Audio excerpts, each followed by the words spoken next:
Well, hey everybody, it's Allie, and once again, and thanks so much for joining me. Today we have a very special guest, Mr. That Hiking Guy himself, That Hiking Guy. Welcome, That Hiking Guy. How are you, man? I am fantastic. I don't have the coronavirus yet. I was just going to ask you, how are you faring through the It's great. apocalypse? It's fantastic. Well, I think you might want to see a doctor. No. Actually, I think you should go to a mall and hang out. No, I'm good. I'm all right. Yeah, man. What do you think of all this, though? Seriously. So I don't know, man. It just seems really coincidental that this happened. I don't know. You know, I've worked in healthcare, so I know this stuff happens, but it just seems really odd that it's like blown up this quickly. Yeah. I mean, just, you know, so fast and so hard, like closing everything down. Because I work for a college, and they're like, we're shutting everything down, and no one's going to class, and you're not going to school. And I'm like, what is happening? What? Yeah. I mean, I really wonder. I've been talking to Tim Watson and some people about this. Are they going to start closing parks, like saying you can't even go hike? You know, can you not go outdoors? That would be silly for them to do, but I mean, I can see, you know, and my whole thing is I'm thinking, why can't it just not be the zombie thing? Because, you know, I've been training for that forever. Exactly, right? So, I mean, a cough, you know, whoa, big deal. But, you know, taking out your neighbor who turned, that's good stuff. Yeah, at least they could try to eat our brains or something. Right. No, I don't know. I think the fear is worse than, you know, I think the panic buying and all that stuff is worse than how it actually will end up being. It'll get worse and it'll come down just like everything else. Yeah, it's just a matter of how long and all that. But, oh, man, it's crazy times. Crazy. Absolutely. Who would have thought 2020 would be like this? Not me. Well, and it's been crap so far, right? I mean, right. Everybody was like, "Oh, 2019 was terrible. 2020 will be great." Yeah, it's worse. No, it's not. So, all right. Well, let's talk about some fun stuff and get off that horrible topic. So, you are That Hiking Guy. I am. So, tell me, man, how did you get into hiking, camping, and backpacking, and everything else that you do? So for hiking, it's interesting because my first hike was not even in this country. My first what I call official hike. Growing up, I was not outside. I was a sick kid. I had epilepsy, so I was in the corner crying most of the time, pale. Still pale, but I went on vacation to St. Martin, and across from St. Martin, there's an island called Saba, and I think the Dutch own it. And it's a volcano island, so you got this, like, you know, a volcano in the middle, and then you know, kind of flat around the edge. So there was this this old staircase or this old trail that had been made so the islanders could get up one side of it and down the other. Of course, it would make more sense to go around, but whatever.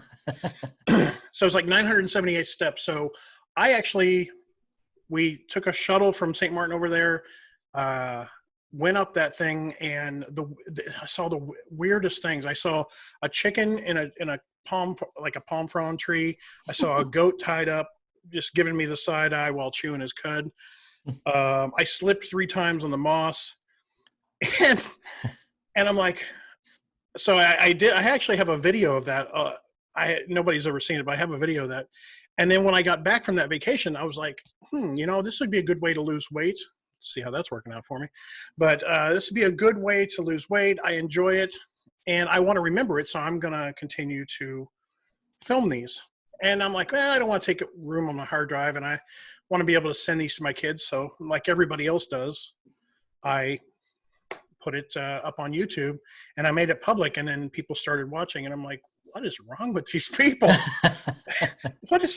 And then here we are, like 6 years later, and I just crossed 3,400 subscribers.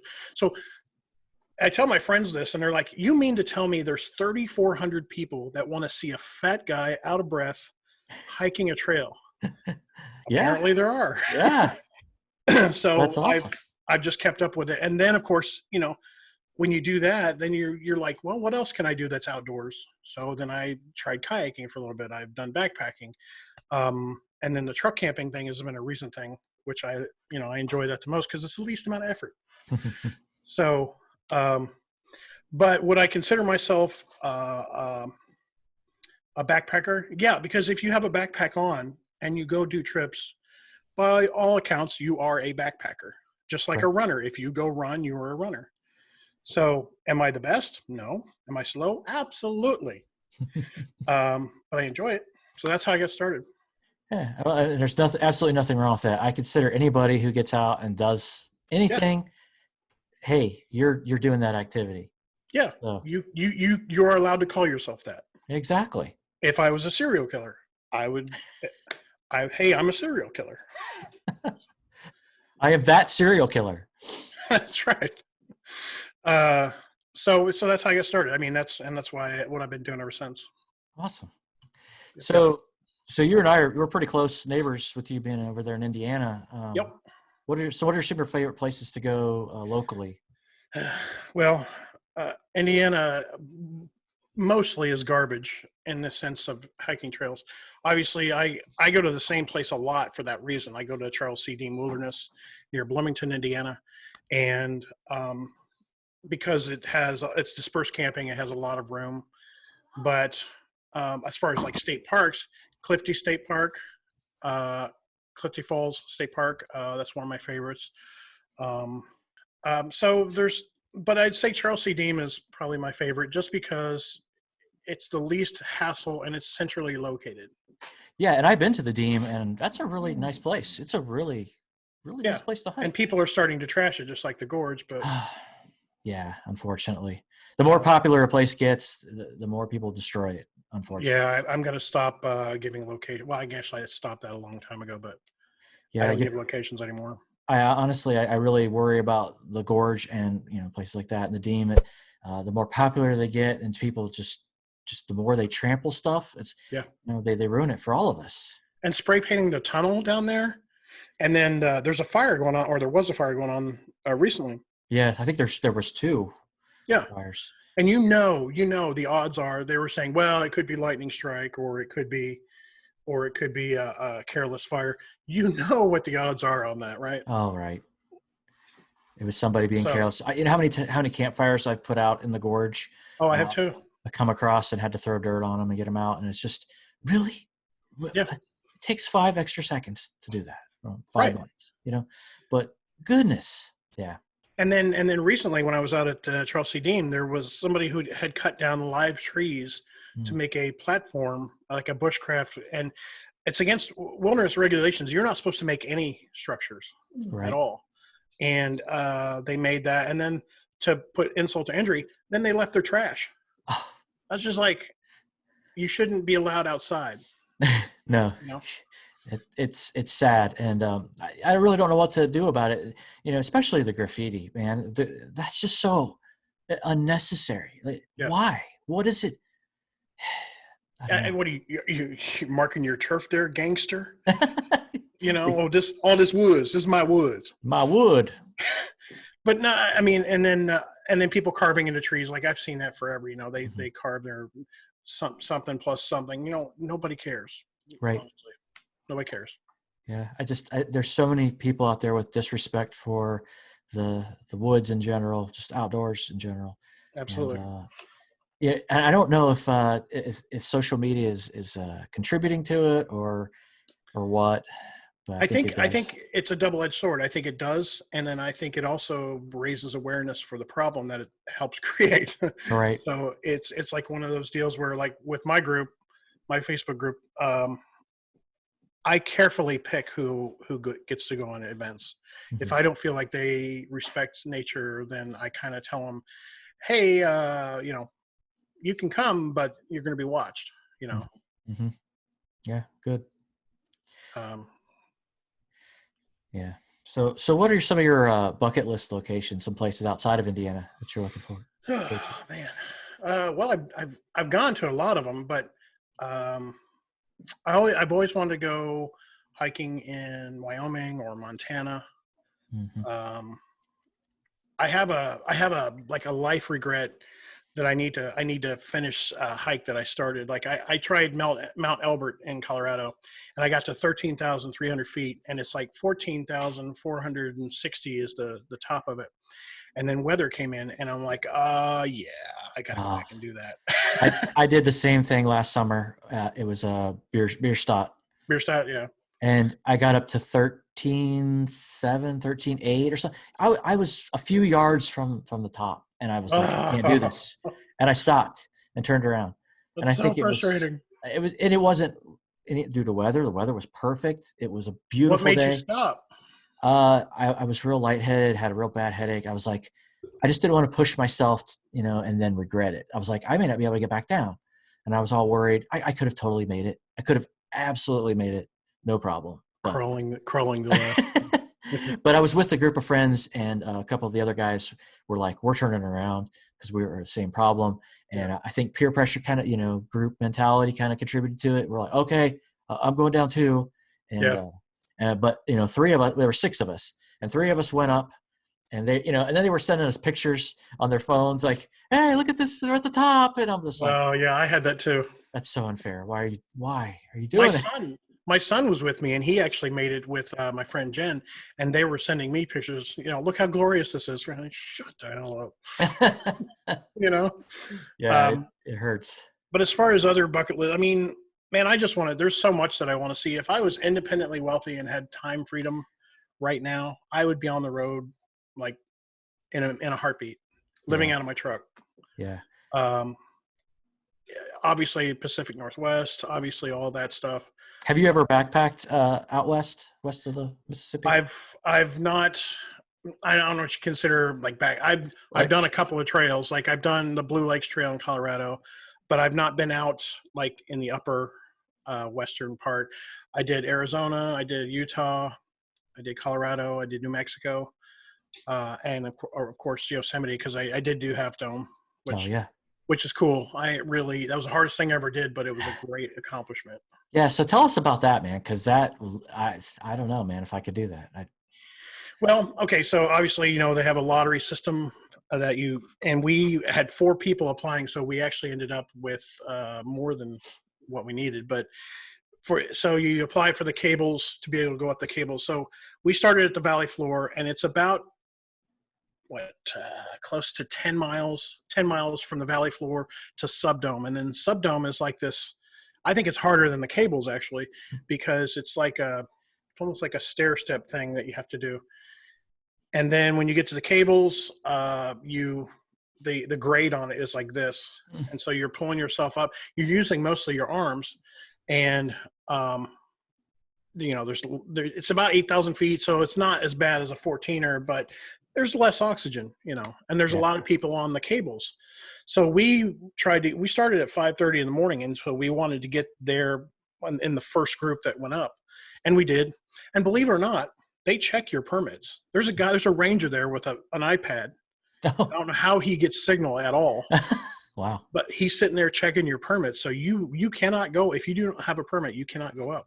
That's good though. That keeps the riffraff out. For sure. Because that's big. My biggest fear is all the other people. Like somebody's going to fall and take me down the mountain with them. I will say that's the funniest part about it, because everybody is so aware and so on edge, literally. They are, everybody's very respectful. My video of this, I mean, I sound like an asthmatic serial killer. I'm like, that's all you hear. But people are understanding that I'm getting tired halfway up. Now my friend Jen, she's in shape, and she's like, she gets all the way up the top. But people are very respectful about safety. One lady had a water bottle fall out of her pack, and I watched it go dunk, dunk, dunk, dunk, dunk, dunk. Oh. And I kind of joked, I'm like, I bet there's a pile of those down at the bottom. Yeah, that and sunglasses probably. Right. GoPros. Right. But it's a bucket list item there. I also did Angel's Landing in Zion. Oh, that's another one I don't think I could do. Yeah. That's not as bad. But that is scary, because you've got the 800-foot drop off on one side and the 1,000-foot on the other side. And your trail is like this wide with chains that are not all the way. They stagger. Oh. So yeah, it was fun though. It looks terrifying though. It is. But once you get up there, you're just like, worth it. Yeah. Yeah. Yeah. I've done a lot of day hiking out west, but I have not done any backpack. Like I haven't hiked out somewhere and camped. I've done car camped. Yeah. I car camped in Rocky Mountains, Rocky Mountain National Park. That was awesome. It's a totally different experience. I cannot recommend the Blue Lakes Trail enough, because where's that? So that's near, it's in the San Juan area. It's in the San Juans. And it is, it's only 3 miles. The first mile is pretty hard. It's kind of straight up, and then it levels out a little bit. That's where I saw the bear too. But it's 3 glacier-fed lakes, and they're just turquoise blue. They are. I want to go back there and hammock camp up there, like because there's trees that before you get to the lake, the first lake, there are trees you can hang on. Now there's bears around there. Yeah, so you have to take those precautions. But man, I can't recommend. I'll find out where exactly it is. Like I said, it's in the San Juans area. So you saw a bear. Was that your scariest wildlife encounter? Would you say? Well, that was my second bear that I saw. The first one was actually in the gorge. Really? Yeah. So I was camping on the wilderness side of the gorge once, and I was solo. So it was about midnight. I'm in my hammock, and I hear some rustling around. I unzip it enough, and I look out just enough to see a big brown butt go right by me. Wow. So I packed up and left state. You're done. Yeah, I'm done. I'm too close. Now, on this Colorado trail, it was farther off, and it was scared. It was just sitting there eating berries. It didn't want anything to do with us. But we did, hey, bear. We did the usual. But yeah, I'd say it was probably 100 yards away. Wow, that's crazy. I know. I've never seen a bear in the wild. All my hiking I've done, never seen a bear. I've seen a mountain lion. Have you? Yes, I have. I've seen it was the back end of one in Yosemite.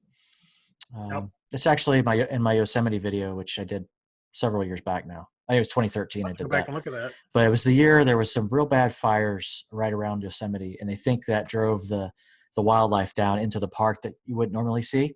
Yeah. But I was hiking along, just day hiking through the redwoods, and I'm looking around. I got my GoPro and I'm filming, and I look around and I see something jump over a log, and I see a big long tail, like this giant muscular back end and a big tail. I'm like, that was a freaking mountain lion. No, that couldn't have been a mountain lion. So I was thinking I was seeing things, like I hallucinated. There's these 2 women further up ahead of me that were stopped, and they were waiting for me to catch up. And I'm like, are you okay? And they're like, did you see the mountain? I said, did you see the mountain lion? And they said, oh no, did you see that there were 3 of them? Oh, one for each. It was a mom and two cubs or babies, whatever they're called. And there was 3 of them. And they had run right past them. And that's the same when I saw them run past this log, literally jump over a down tree like it was nothing. Like just the amount of power in their bodies, it was gone, and it was gone. But I thought I got it on video because I had the GoPro, and I was like, I got it on video. No, nothing. All you see is just trees. And they're ambush animals too, so like they can double back around. And if they're behind you. I was constantly looking behind me, but I ended up hiking with those ladies because they were scared and I was scared. We're like, let's just stay in a group. And then we met up with some other people. We're like, did you see the mountain lion? And then we ran into a ranger, and we're like, we saw mountain lions. He's like, I've worked here 40 years and never seen a mountain lion. Oh, wow. Sons of bitches. Like he was mad. That's awesome. Yeah. It was once in a lifetime thing. Probably never happen again. And of course I don't have any video evidence to prove it. It's all word of mouth. I only have video of the one bear in Colorado, but yeah.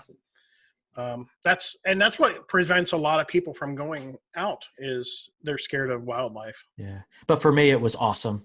Like it was the coolest thing in the world. After it was all done, I was like, that was the most amazing experience. Yeah. Wow. Your adrenaline was up. My adrenaline was up, but it was, I was hiking 3 times the speed I normally do, but it was so neat. But I've seen other wildlife too. I guess the gorge is probably the scariest places. Like I've seen rattlesnakes down to gorge that were bigger than my car. When you went to Yosemite, did you do any of the trails like that would head up to Half Dome at all, like the Mist Trail or the John Muir Trail? I started the Panorama Trail. I did part of it. Started up at Glacier Point. Yeah. And then I went along the Panorama. I did about 4 or 5 miles, and then I turned around. The reason I ask is because we were talking about wildlife. Weird thing happened on the way up the Mist Trail, because in the first part of the Mist Trail on the valley floor has it's like a I don't know, it's like asphalt, like you're walking on asphalt and it's going up around. Black scorpions. Oh, tons of them. Really? At 5:30 in the morning, and we couldn't see them. We'd have to look down and step between them. Oh, at least 30 of them. Yeah. Wow, I never thought about that. You wouldn't think they would be there that early in the morning, but they were all. I don't know how they got there. Yeah. Huh. Yeah, I know. When we were in Zion, the guy warned us about tarantula. It was tarantula mating season when we were there, and my wife about crapped her pants. She was like, "If I see a spider," like she hates spiders as it is, but let alone big hairy ones. Oh man, it was fun. Yeah, I loved Yosemite though. That's one of my. I want to go out there and backpack and go out into the backcountry of it, and just explore it. But yeah, man. So, do you have any other big trips planned for this year? Where are you going this year? Anywhere? So, the problem that I have with big trips anymore is that I had a job change, and so I'm trying to work out I'm trying to get a different job, but I'm trying to work out different time off that I can have. So I haven't really got anything big planned. I have a friend who is out in Colorado. His name's Brian Gallion. He's off-grid backcountry adventures, and he lives out of his truck. And I was hoping to get out there and truck camp with him, because he's going to go to Utah and a bunch of places. But I don't have anything planned right now. Right now, I'm just doing local stuff. Probably will get down to the gorge. I probably will get down there again. In fact, I'm probably going to plan a group thing down there. Oh, cool. For my Facebook group. Nice. Yeah, I want to try to get down there. I'll try to get down there and meet up with you. That'd be cool. But no, I don't have anything big. I wish I did. I wish I had the time off and the funds to do it, Yeah, I was supposed to go to Boulder, Colorado in May. Looks like that's not happening now. It was for work, but I was going to do some hiking. I was going to sneak some hiking in, but it's not happening now. Now would be the time, man, because flights are like $2. I know. I was just talking to some people yesterday. I was like, maybe I should just book a flight and go somewhere, just for fly out for a day or whatever. Yeah. And come out. I'm flying out for a day hike. Exactly. You get California from here. It's like you get out there, it's still morning. Yeah, as long as you put a mask on and gloves and don't touch anybody. Well, it can't be that much sickness in the woods, but I don't know. No, not at all. So moving on. Okay, so you always seem to have the latest and greatest when it comes to gear. Like you're always on top of it. So what are some of your favorite pieces of gear? Well, it's funny you should ask that. And I actually don't have the latest and greatest. I just I'm trying to find the perfect balance of weight and comfort, as we all are. Right. But I do have my Emberlight. I have my Emberlight titanium that I'm going to try next weekend. Nice. This is the Fire Ant. I haven't used alcohol stove in a very long time, so I'm going to try the alcohol stove with this because I think it's supposed to rain, so I won't have really dry twigs to use. And then I also have you can't see it. I can't see it. Oh. That's cool. A titanium Toaks fry pan. Oh, nice. So I'm going to put that, and I'm going to make some eggs and stuff at camp.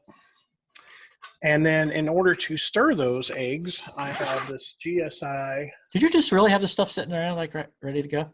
I kind of gathered it up a bit. Oh, okay. I was getting my pack ready anyway. Cool. But I have this GSI complete, this crossover kitchen kit. Oh, that's cool. Really all I need out of it is the spatula though. Mm-hmm.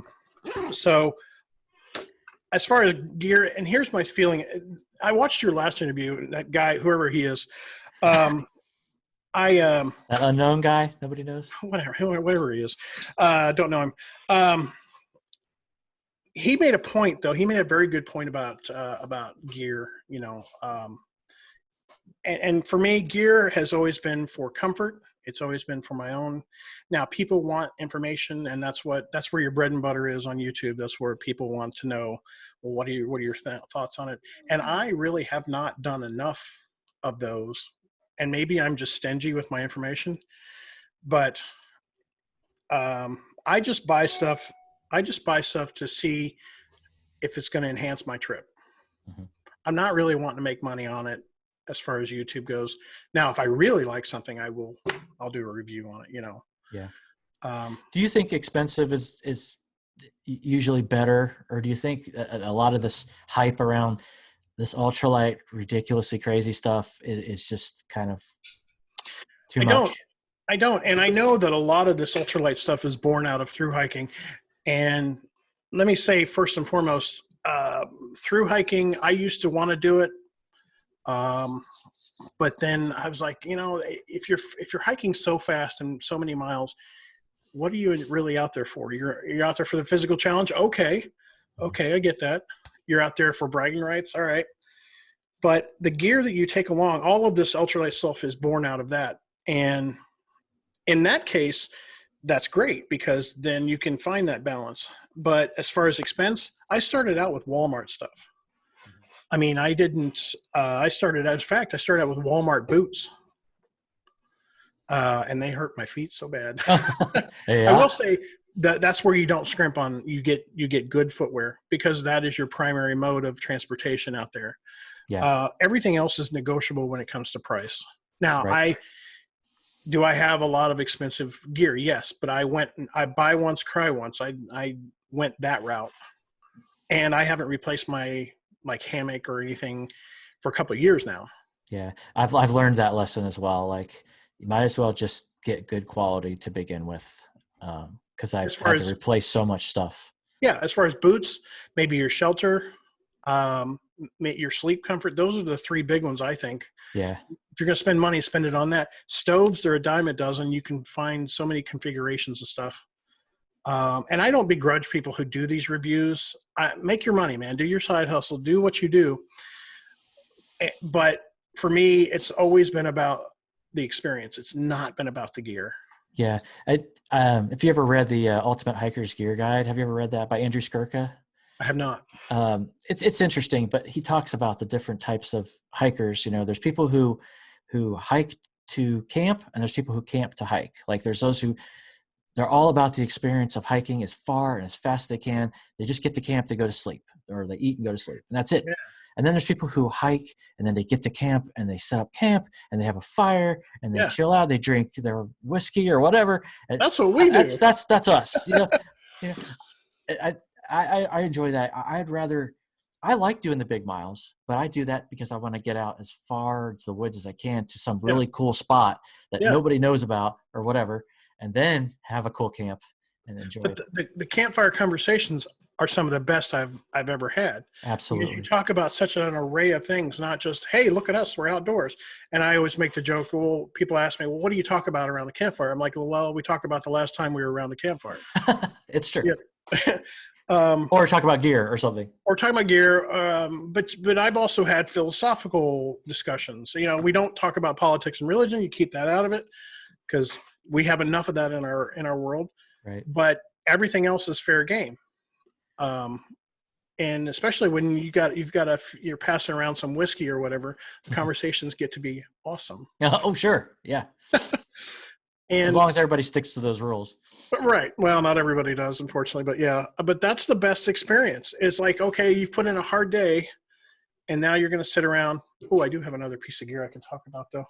Sweet. Then you're going to sit around and just be with your buddies and have your time with your buddies, and you're comfortable because you're sitting around a fire.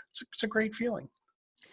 It sounds like you're like me. You'd prefer to be group hiking, group camping instead of solo. I always prefer to be with others. I do, but I will say some of my best videos are when I'm solo because I don't feel like I'm being rude to anybody while I'm right. Hey man, I'm going to film this. Yeah.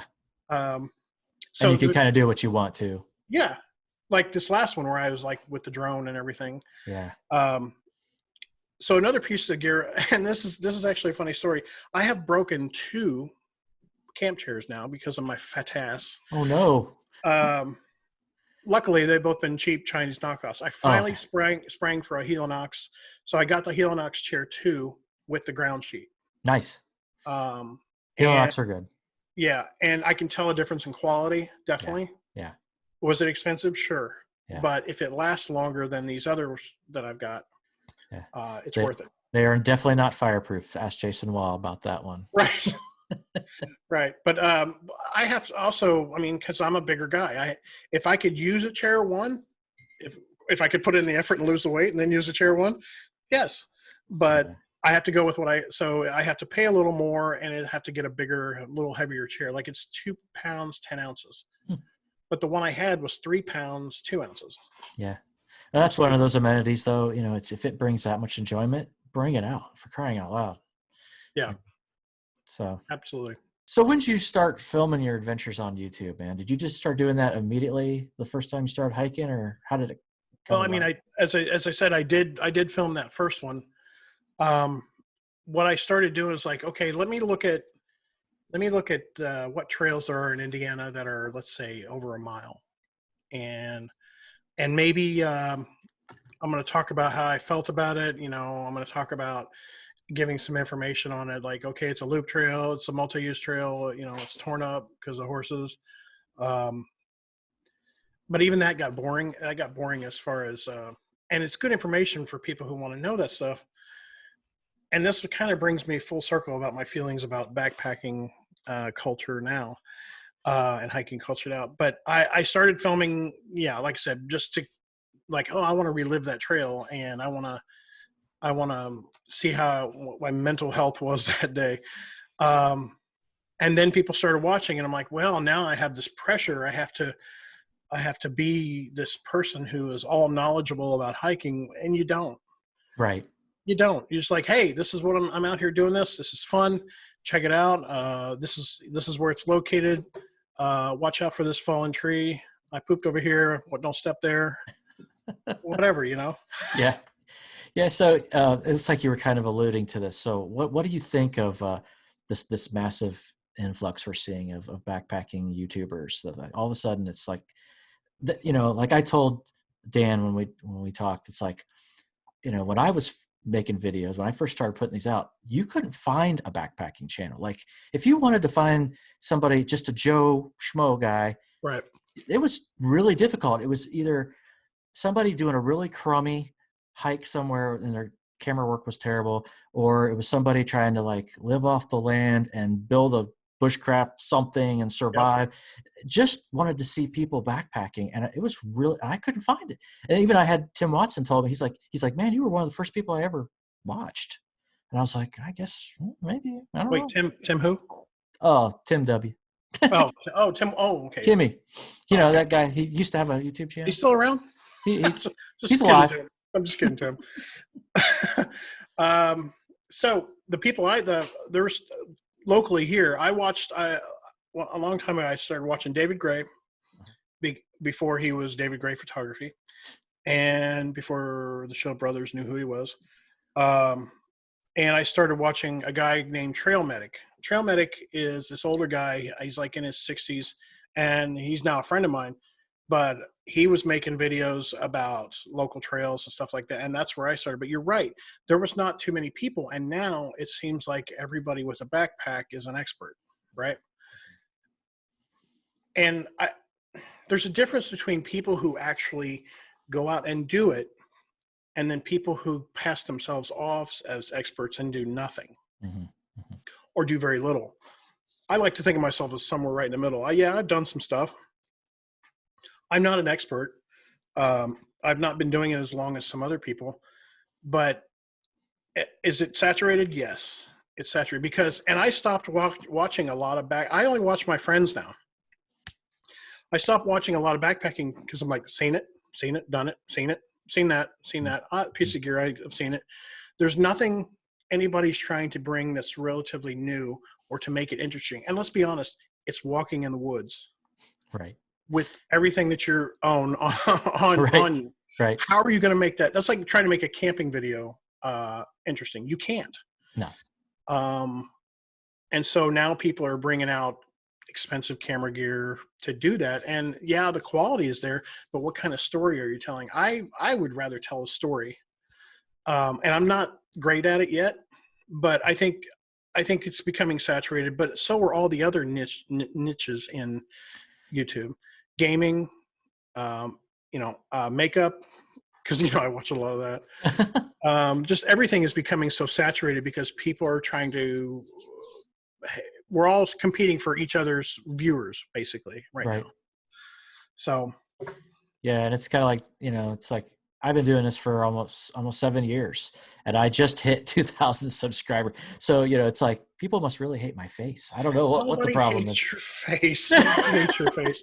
I think doing stuff like this, though, collaborating with other people, it does get your name out there, and it gets, because people get to see who you are.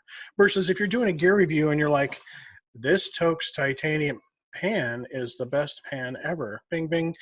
Versus if you're doing stuff like this and you're just having a conversation, people don't care. They want to see you. They want to see your personality. And that's kind of what I try to do in my videos. Like I try to, you know, what she said jokes. I love them. Can't get enough of them. You know, I try to entertain people because I'm so crappy at telling a story that I'm like, hey, let me tell you this dirty joke this guy told me. You know? Yeah. Well, like I told Dan, it's like my favorite thing to do is make the chirp videos. That's why I started doing the channel, and that's what I want to keep doing. And telling that story. And like you said, it may not be the most exciting story, and it's probably a good thing if nothing bad happens to me out in the trail. Like, oh, I broke my leg. Oh, that's great. I'm stuck here. Yeah. So it's going to be probably most interesting to me than anybody else. But I'm trying to be more creative with the gear that I'm using, and I upgraded my camera finally. And yeah, it looks great too, by the way. Thank you. Yeah, so I'm trying to like get really my quality of my vids and storytelling, make it more interesting, and I hope that's what people will see.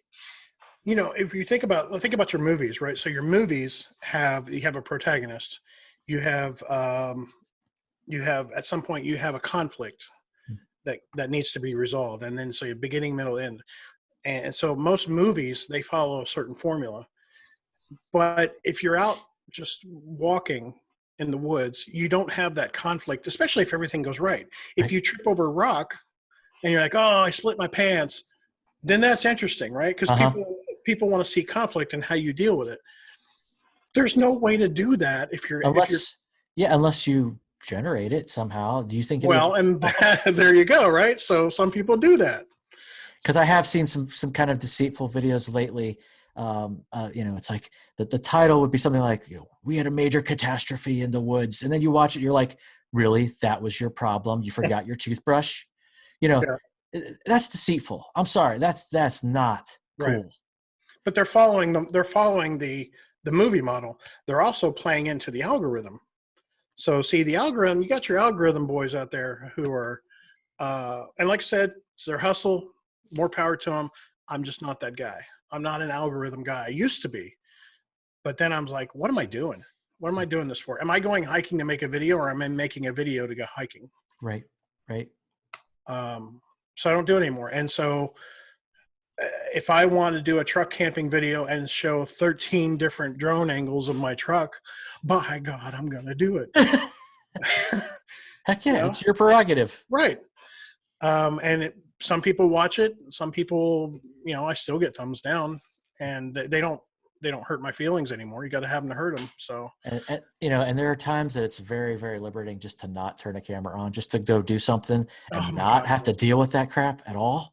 Oh man. And you're like, why do I do this in the first place? You know, sometimes it's a self check. You have to like ask yourself, am I doing this? Am I out here enjoying this for the sole reason of having this experience, or am I enjoying this because I know I'm going to get 1,500 views on this? Yeah. I really hope people think about that. You know, it's like, and you know, to each their own, whatever you want to do is your call. Yeah. But you know, just, I don't know, something to think about. Get that paper. Yeah. But you know, I've realized long ago that I was never going to be making bank, you know, with my YouTube checks. It's just, no, I got to keep my day job. Unfortunately. Right. It pays my cell phone bill. That's all it does. Well, you know, and it helps every once in a while. You're like, oh, there's a piece of gear I've been wanting. Now I got that check, and maybe I can contribute to that. But usually my wife ends up taking that money anyways. So do you still get like the emails from like the Amazon companies and all that? I do. I just got one yesterday. Yeah. I've just stopped. Or the way that I answer them now is I'll say, yeah, my fee is $500 upfront. you can PayPal me here, and that usually stops the emails. Well, and the worst thing I've been seeing lately, and this has happened a couple different times, somebody wants me to test out a product, and they're like, okay, now just go on Amazon and buy it, and we'll reimburse you. No, I'm not spending $50 on your product. Yeah. Send me a coupon code for free, and maybe I'll get it. But I've had arguments with a couple of these people. Like, I'm like, you're not doing me any favor by making me pay out of pocket something I don't even want necessarily. Yeah. No, I'm sorry, not happening. And I had some guy from China, I guess it was. He was like, what do you mean you don't want to buy this product? Why don't you want to try it? You're going to get paid back. And I'm like, I don't know you from anyone. Right. How do I know you're going to pay me back? Yeah. Send me a coupon code for a free product and I'll test it, or send it to me or whatever. But no, I don't. And I'm not even going to give them the time of day at this point. Do you get the ones that have nothing to do with your genre, and that they all say that they've watched your videos and then they're great? But let's say, like, I got one that's a nail trimming kit. Really? Yeah. Is it a bushcraft nail trimming kit? You know, I got one of something to do with makeup or something. I forget what it was. And I even replied back. I said, this isn't even my niche of video. Why are you sending me this? And they responded back and they were like, well, we think that anybody who has a YouTube channel would find this interesting. No. My audience would rake me over the coals if I did a makeup thing. Exactly. Oh, that would be funny. Yeah. It would be funny. So I was just like, no, I'm not even going to reply to you again. It's so weird. It's hiking in that blue eyeshadow. That's what you got to do. Yeah, maybe you have some camouflage, something that'll make me look right. cool. Right. Yeah. I don't. Yeah. So most of those things I don't even respond to at all, unless it sounds like something really cool and interesting, and then it has to be a viable model. You know, it's like I'm not paying anything out of pocket to have before it's in my hands. And most of these companies are the FBA, the Amazon FBA folks. So they're just they're drop shippers. They're trying to get exposure, but they don't think it through. It's like I equate it to a recruiter who says, hey, I saw I looked on LinkedIn and I saw you're a great fit for this job. And it's like, I have no qualifications for this job. Did you even look at my profile? Right. I equate it to that. You know, exactly. They didn't look at your channel, dude. No, they didn't. Yeah. It's weird. It's so weird. Well, so with the YouTube thing, man, where do you see yourself in like 5 years doing? Do you still doing YouTube or making fun of people who still do it? I don't know. No, I'm going to continue to do it, but I'm going to continue to do it for the right reasons, and I'm going to really shift into truck camping because, like I said, I enjoy that a lot. It's comfortable. The problem with that is that there's not too many places in Indiana to do that. That you can do dispersed. Now there's a couple down at the Gorge, and I've already been there. There's one new place that I found, but you have all the comforts of home. You don't have to worry about weight. You get to sleep in a comfortable bed. There's a lot of interest in it right now, so I'm going to continue doing this. I'm probably not going to do a lot of long hikes anymore. I will say there's one that I have to finish here locally, and that was the Dina Trace at Brookville, the dreaded 26-mile in one day thing that I tried. Oh, yeah. I do want to try it again and try and get it in one day. I've thought about, I started, and a lot of people don't know this, I actually started the Knobstone Trail. My friend John and we did the first 10 miles of it. And you've never seen or heard anything about it because the way it ended was I was starting to get cramped up, and I took these electrolyte powder, and I didn't have enough water. And so it was not diluted enough, and I was projectile vomiting at the last mile. Oh, no. So we had to get picked up. I'm like, I got to call this. I can't continue. Oh, no. So I got 10 miles in on it, but I'm not going to try too many long hikes. Now, I'm 50. So, you're a spring chicken. Well, I'm old, I'm obese, and I accept myself for who I am. But I also am learning my limitations, and barring getting in shape, I don't think I'm going to be doing any long hikes. I will continue to I can do 15 miles in a day easy. That doesn't bother me. Anything above that, except for that one that I got to finish, and I'm probably not going to do it. Yeah. Well, I know the feeling because, I'm feeling my age and my fitness level. And I've done some of these hikes with some of these other younger people, younger YouTubers, like Jeremiah Stringer's one, and he just dusted me, just put me Well, in he's the, tall too, so he's got a longer yeah, stride. he's got a long stride, and he just dusted me the last time we hiked, and I was like, man, I can't keep up with this kid. It's just so it's fun when we get to camp and hang out, but I'm like, I'll see you in about 8 hours, man. Right, when you get there an hour behind him. There's a guy over here, and he's a YouTuber, Brian Riddle. Nice guy, very nice guy. He's shorter than me, but he is also very much in shape, and he is same thing. Like if I hike with him, he's usually about a mile ahead of me because he's so fast. I just can't do it. Yeah. And that at times that bothers me. I'm like, well, Chris, why don't you just get off your ass and get in shape, lose the weight so you can enjoy your hobby? Well, okay, I could, but that doesn't help the age thing, right? Right. So, yeah, I still have this pipe dream, man, that I'm going to do the AT. And my goal was to do it when my boys turned 18, which would be about 7 years from now.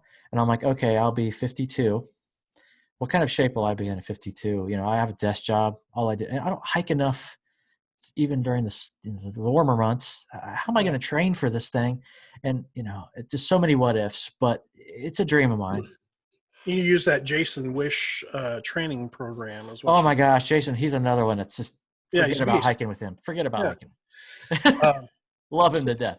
You mentioned the AT. I used to have those aspirations as well. And this is probably going to be an unpopular opinion, but as far as the AT, I'm not feeling it anymore. Not just because of what we talked about before, even if I was in shape. And the reason being is because it just seems so many people have done it now. Right. That it's the specialness of it is kind of worn off for me.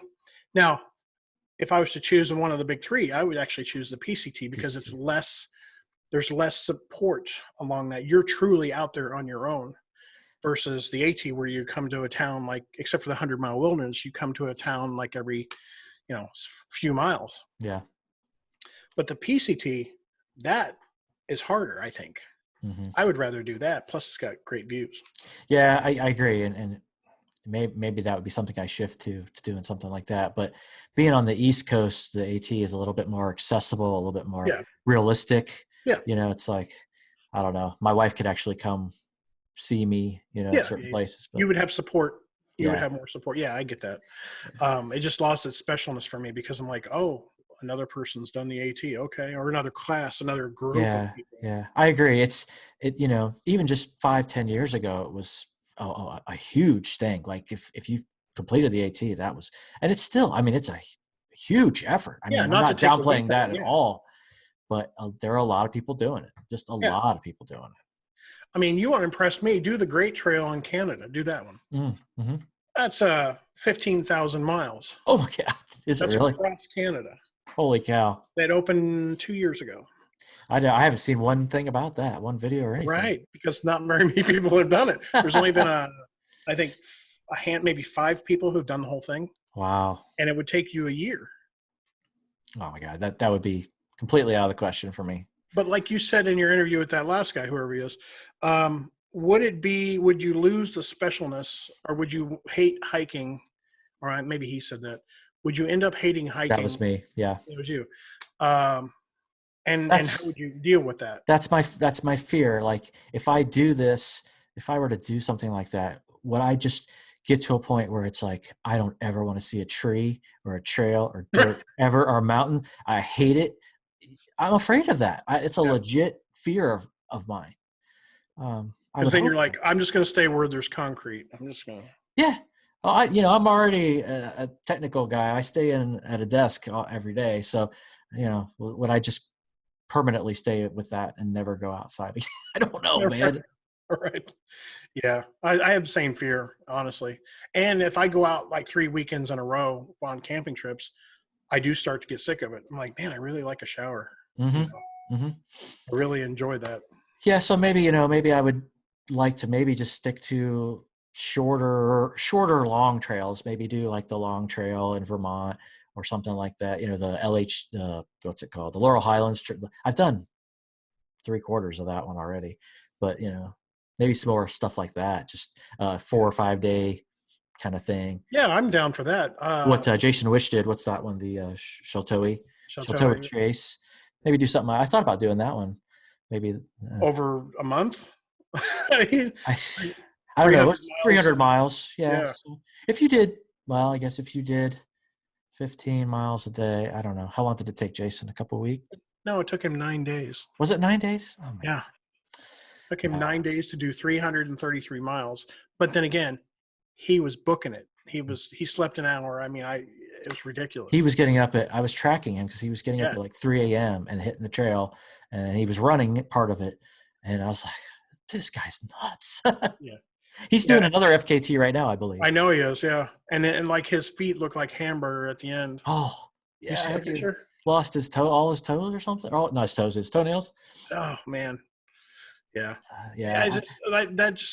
God bless him for doing it. And I understand his reasoning, but it's just not me. No, I agree, man. We got a thing coming up here in June. It's called the TVT Challenge, where they have the Twin Valley Trail. Mm-hmm. And it's basically you do the entirety of the Twin Valley Trail here in Dayton. You do it, and you try to do it in 1 day. You try to see how many. It's a challenge against yourself. There's no medals or recognition. You don't competing against anyone else, just yourself. The goal is to do like 28 miles in a day. And I've done probably 24, 25 of it, but I've never completed the whole thing. So this June, I want to do the whole thing in 1 day. So we'll see. And see, you'll have a lot of sunlight, so that's good. Mm-hmm. Yeah. That's probably when I'm going to attempt the 26-mile thing in 1 day. Yeah. Instead of like when it gets cold and 20 degrees and I lose my coat. Right. Yeah. But it's, you know, it's fun to do like those little challenges. It's like I can bail whenever I want. There's nothing keeping me doing this. I don't have to do this. I'll do it if I want to do it. If not, I'll quit. Do you find, like, especially like in places like when we do the Ohio YouTube meetup, do you find like that there's any kind of pressure for you to do any long miles based on these other guys who are just kicking it out, like Jason Wish, the Shill brothers, or even Tim, you know, when he used to be a hiker and a backpacker? No, I'm kidding, Tim. I'm just messing with you, Tim. He still is. But do you feel any? Yeah, he is. Do you feel any pressure, like, to do stuff based on what their stories are? I think at one time I may have, yeah. But now I'm just at the point where I'm not that proud anymore. Like, you guys want to go to a hike? That's great. I'll sit here by the fire. You over here drinking whiskey around the campfire? Yeah, I've got my flask right here. I'm good. My 6-pack or my 12-pack or my 24-pack. I've realized that I can't keep up with certain people and stop trying. Same thing goes with anything else, like with YouTube. You know, I was really, really like, why are the Show Brothers, you know, they've got all these subs, and it was just like it was like bothering me. Like, why can't I keep up with it? Why? Who cares? Nobody cares. They work at it though. I mean, they do work at it. They have earned it. They are younger. So if you got to think about what YouTube is it's a search engine, right? So they provide a lot of good information. They are younger than we are. So their demographic is right. Nobody wants to see an old guy like me out on trail. They just don't. Right. So I think that's what the ultralight jerk is called, the YouTube dads. I think that's what he refers to us as. Yeah, but those guys are young. They're in shape. Especially Kevin. Kevin runs. I mean, ridiculously. He crosses all kinds of barriers.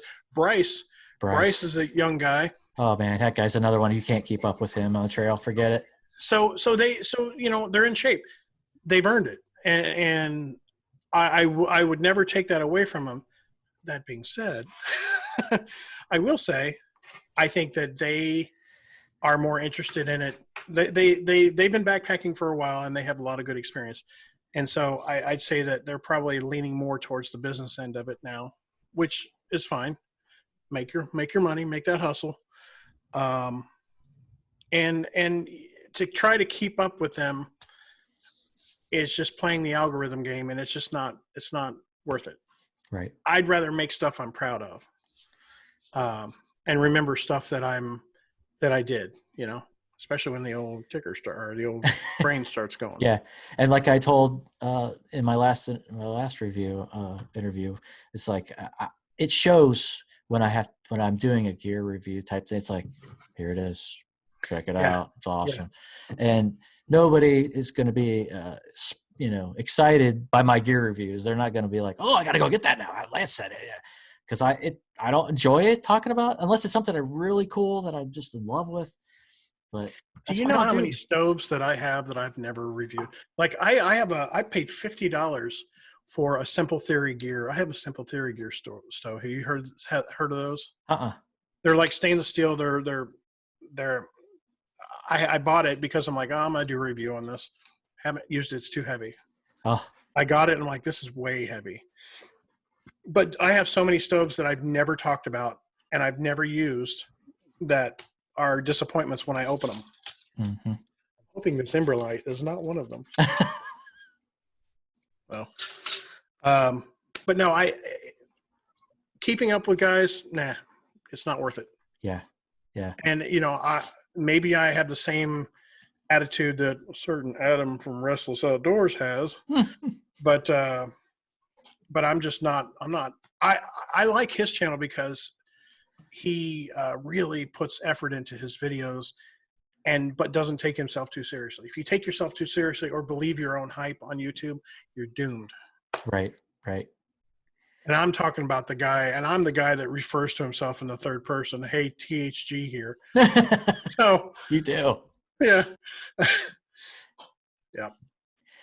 Yeah, I agree. It's just you can't take yourself too seriously, and it's about the experience. It's like you said, if you're all about the business aspect of it, then that's where you're going to go. And like you said about the Show Brothers, they deserve it. They've invested a lot of money in their just those microphones alone. Yeah, like $2,000 a piece, something like that. Yeah, and that's awesome. They have wives that support that and stuff. Mine does not support this. She hates that I do YouTube still. Really? Oh yeah. Even after bringing in that sweet money. Maybe if I was making $5,000 a month, she would love it. Well, at least it's never going to happen. It's just me here in San Francisco. I got nobody. So you got a nice view there, man. Thank you. That's your window. I got an apartment. But no, they do have, and just like a long time ago, like Syntax, like his wife, he would bring his wife into his videos, and they've started doing that. And that's great that they have that support system. It is kind of important on anything, not just this, Right. All right, man. Well, thanks so much for coming on. This has been an awesome conversation. I always love talking to you. You're so funny. You crack me up. I appreciate you having me. I'm probably gonna reverse this at some point. But all of mine that I do are outdoors, so we have to actually get together. Okay. Yeah. Nothing wrong with this, but I've kind of kept that theme. But I do want to tell your audience, if they want to sign up for the Facebook group, they don't have to subscribe to my channel. I don't care. But the Outdoor Adventure Life on Facebook, you have to answer 3 questions. Go search for it. That's where you can see adventures from people like Lance, from people like all the people we've talked about. And I'm the sole administrator so just take a look at it. Awesome. Cool, man. Sounds good. All right, buddy. Well, until you and I see each other again, we'll talk to you soon, man. I appreciate it. Get out there and explore. All right. Thanks, THG. Thanks.